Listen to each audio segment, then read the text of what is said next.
Each one of these projects that I'm going to show are made from just a single sheet of paper. There's no special prep involved, no special materials either. You can have a scissors. That would be nice, but you don't need them. I'm going to show you a workaround. Kids like doing these. They offer lots of opportunity for writing and creativity. And so that's why I call them classroom friendly. So here we go. I'm going to start with what I call a French fold accordion. And by the way, for a lot of these, there'll be directions, written illustrated directions linked in the video description. So what I'm going to do here is start with a regular piece of paper. Here I started with lined paper that most of you have, but I'm going to show it to you with the copy paper. Okay, first thing I'm going to do, you notice that one side is longer than the other, right, in paper? So, and I'm going to bring this up a little bit. I'm going to fold the long edge to the long edge, and that's going to make a long, narrow piece of paper. So I put my finger here at the edge, bump up to it so that things line up, hold it, slide my finger across, and go up and down. And that makes a nice fold. Okay, I'm going to fold this into 4 equal parts, but I'm not going to measure them and make them one at a time. Instead, I'm going to fold the paper in half and then in halves again, and you'll see what I mean. But there is a problem. When you've got a folded edge here, there tends to make a kink. It makes it hard to fold.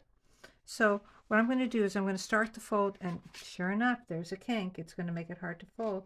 I put my finger in. It makes a curl. See, it makes a little curl. And then it's easier to get it to go into a position that you want it. So again, holding it on one side, slide across, go up and down. Okay? So next, I'm going to do what I call a banana peel fold, because when you peel a banana, you just peel one side at a time, right? I'm going to do one side at a time. Again, I'm just going to anticipate that there's going to be a kink there and put my finger in to make the curl. Do my banana peel fold, slide up, go back and forth, turn it over. Same thing, anticipating that kink, and bring it over. And there you've got a little 4-page accordion. Now, this one I did on copy paper, and if you do it on copy paper, you might want to just make some lines. Just put some lines on the paper, and that's where that'll help you. That will help with the keeping things all lined up. Another thing you can do is just turn, instead of opening it like a book, just turn it and opening it this way. And that way you've got your lines going in a direction that you can write on.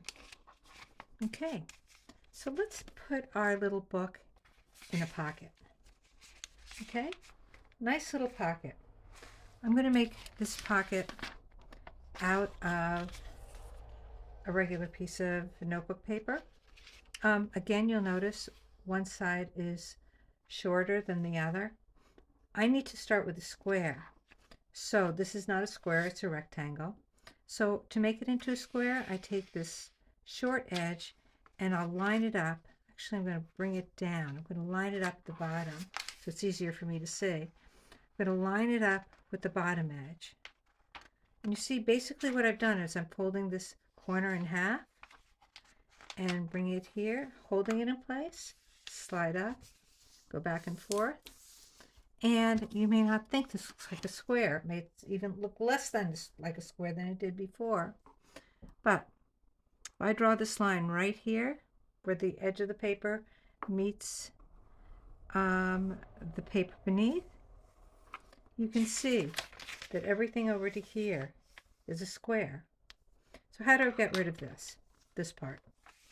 The way to get rid of it is to, you could either cut it with a scissors, but I'm going to show you another way of doing it. I'm just going to fold it over. See how it's nice and lined up here? Fold it over, and I'm going to make a nice fold. And I'm going to make this a nice sharp fold. I'm even going to use my fingernails and go and sharpen it. And if I make a nice sharp fold, it's easy for me to make it go backwards. And I'm going to do that again. What I'm doing is I'm weakening the fibers of the paper so that I can make a nice tear in this paper and get rid of this piece. And by the way, I don't want to really get rid of this piece because later on I'm going to show you how to make a paper spring out of it. So just put this somewhere aside, but I start out by just tearing it with my fingers really close. My fingers are really close to that edge. And after it's gotten started, I can put my fingers close to fingers of one hand close to the fold, and the other hand I just bring it down a little at a time. I pull it away from my finger, and it makes a nice separation. Again, hold on to this for our paper spring later on. Now to make the cup, make the pocket, what I want to do first is fold the square along its diagonal. Fortunately, I already have a fold there. There it is. Okay, there's an isosceles right triangle. I'm going to do the banana peel fold again. So I bring the vertex, the corner here, and I bring it all the way down. I just bring it down all the way to the base of this triangle and bring it across. Now, what I want to do is tuck in these parts that are sticking out to the sides. So I'm going to tuck that in underneath this flap. And you see I'm folding right there at the corner and tucking it right underneath the flap. Same thing at the other side. Taking this point, this vertex, and bringing it up to the fold line. Bring it down. And there it is. There's my pocket. Now some people might say, oh, can I glue it down? Can I glue it down? The thing is, you don't have to glue it down. Once this has anything in it, it doesn't seem to come apart. That's one reason why it's such a great structure. And if you do it with this lined paper, look, you have all these opportunities to have outlines where you can make decorations. And I encourage you to do that because it's so much fun. Okay, next one is making a whole book from a whole 8-page book from one piece of paper. And look how much information you can just put on one piece of paper. Okay, so you don't have to put all this much in, but if you want to, if you've got a lot of information, if you've got a story to tell, it's really nice to have places to put it. So I'm going to use this to make to demonstrate.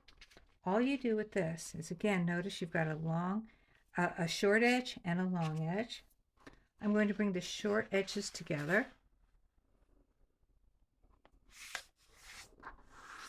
And I need to make a cut here.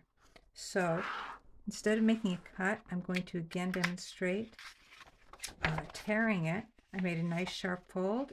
Once I make a sharp fold, it's easy to reverse it. And so I'm doing that 3 times.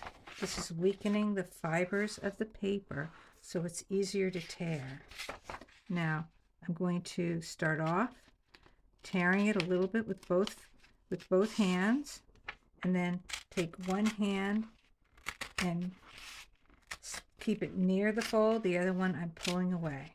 After you do this a bunch of times, it'll become it'll feel easier and easier. There's a little bit here that's not as even as I'd like, but you know what? I'm not going to worry about that, because once I actually have information in this book, no one's going to notice that little piece.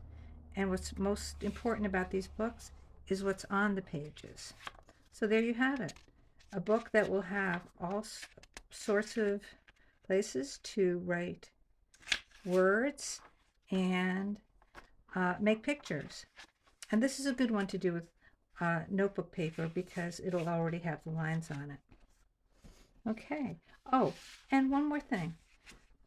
You might wonder, how do I keep the pages together? Well, you know what? these papers will mostly just stay together. You don't really have to worry too much about it. Like, I bet you didn't notice when I was showing you before that there's nothing actually holding these pages together.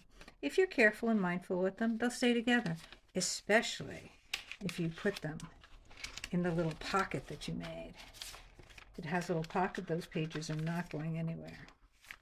Okay, so next up, my little frog friend. This is a graduated page book. And again, it has lots of room for writing. And it's made from one sheet of paper. And I'm going to show you how this goes. I really like this, the way it has this these little steps where you can label what things that are underneath. Okay, so I think I'm going to do this one with the copy paper, with the, not the copy paper, the regular notebook paper again, because it's got the lines on it. This is a good one for the lines. And when I do these, I just ignore the red line, I just ignore the holes, and that's just fine. So fold it in half the narrow way. And again, I can tear that, but I think you've seen me demonstrate that a couple times. I'd like to demonstrate cutting it. And this is how I'm going to cut it. I'm not going to open it up and cut right on that fold line. Sometimes that just doesn't work out nicely. I'm going to actually cut off the edge. I'm going to look closely at the edge here and try to stay close to it. And this is a nice way to cut a piece of paper. It's like right cutting off the fold. So I'm cutting the fold off, and now I've got two pieces of paper. Now to make this into the graduated page book, what I do is I put one not on top of the other, but a little on top of each other, so it's a little bit, so it leaves a piece there that that you see underneath. So this is offset from each other. See, that's what it means to be offset. This is not offset, this is offset. Okay, now I'm going to take the top and bring it down, and I'm not going to bring it down to the bottom. I'm going to offset this from the one beneath it. So you see it's here, and then this one's there. And press it down, and there you have these different layers. This is 1, 2, 3, and this is actually 4, but I'm just going to call this numbers 1 through 3 as a title. Numbers 1, 2, and 3. And then I can have something about each one of those numbers there. Now I'm going to show you just a nice little way to keep these together. And I am going to use the scissors for this. I'm just going to take this one out. I'm going to cut off a little baby triangle from each corner. I'm going to slide that back in. And instead of cutting off this piece underneath, I'm going to fold it back. And that'll hold it in there. That'll hold that in there nicely. Okay, you could even tear off those corners too. And if you wanted to really stay, you could tape these down, you could glue them down, you could even staple them down, or you can just hold them down and be mindful that you don't want to take them apart. It would be nice to have a nice big folder to put this in. This doesn't really work that well. It sort of does okay. But that takes us to this project. Okay, this is a nice folder. Things go into this very nicely.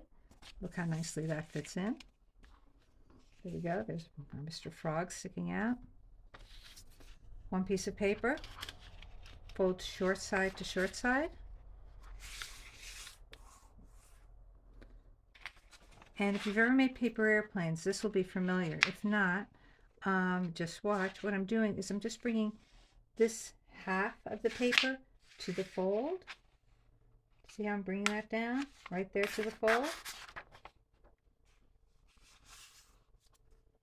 Now I'm going to fold this whole piece in half. And basically I've got my folder. Except it's sort of floppy, it'll open up. So what I'm going to do is turn this over and just fold it back. There we go. And that's what this is. It's just fold it back.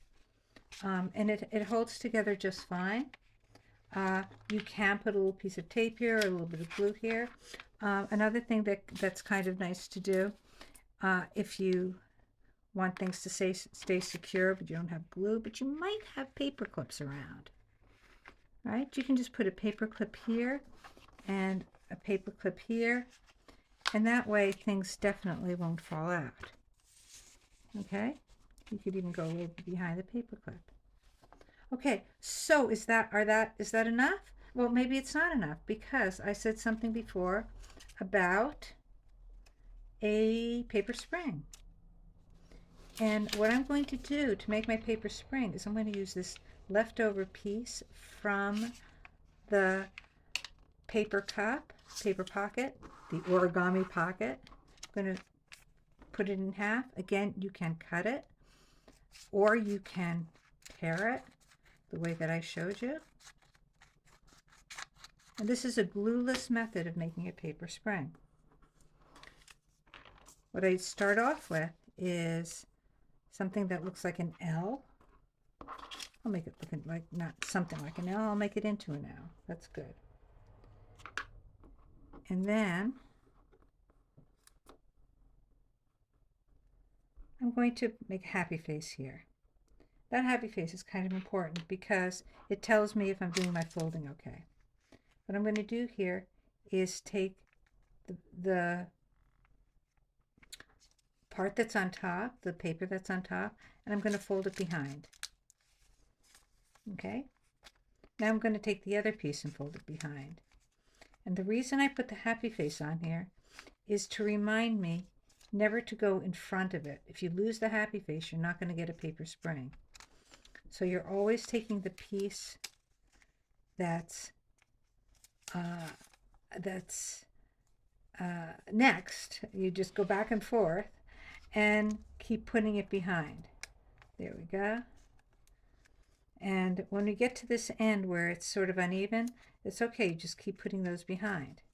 Now, we don't want our paper spring to fall apart, so what I'm going to do, instead of using glue, you see right here, they're not really connected. I'm going to take these and fold them. Okay, fold it over. If you don't want to lose that happy face after protecting it, you can take that little fold and push it in instead.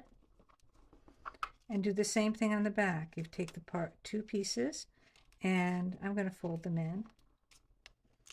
There's a little tiny, see there's that little triangle there, and push it back in if you want. And that stay really well, and you'll have a nice little paper spring. And if you do this with a much longer piece of paper, you'll have a much longer paper spring. But these are fun to have. So there you have it. Paper spring, folder, graduated page book, pamphlet, Origami Pocket, and French fold accordion. I hope you make a lot of books.